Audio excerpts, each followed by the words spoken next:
Like and subscribe to my channel and click the bell icon to get new video updates.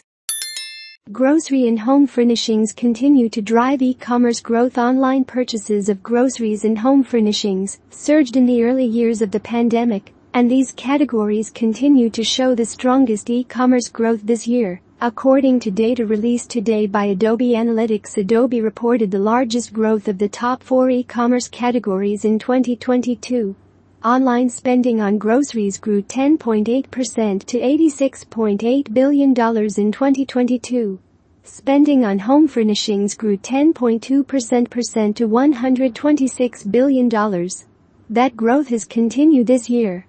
In February, the grocery category was up 26.7% year-over-year, and the home furnishings category was up 12.9% year-over-year, Vivek said, Pandya, senior analyst at Adobe Digital Insights, in an interview. Apparel and electronics, the other two categories below the first four, achieved significantly weaker results in 2022.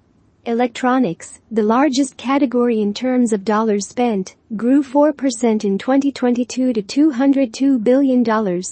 Apparel sales fell 3.8% to $171.6 billion in 2022.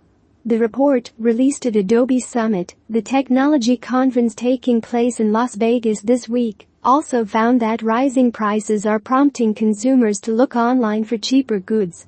The Adobe Digital Price Index, which tracks monthly and annual fluctuations in online prices, shows that from January 2019 to February 2023, sales of the cheapest grocery price tier increased by 35.6%, and electronics products with cheaper products increased by 57.1%. Is really indicative of a very price-sensitive and price-conscious consumer who is turning away from buying more expensive items and is more willing and open to settling for cheaper goods, Pandya said. The share for home furnishings increased by 38% over the same period.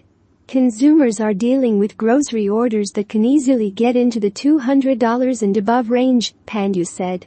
That puts them in a position where they have to stretch their budget and find ways to fund their orders, he told Desk this year. During Cyber Week 2022, for the first time ever, the majority of sales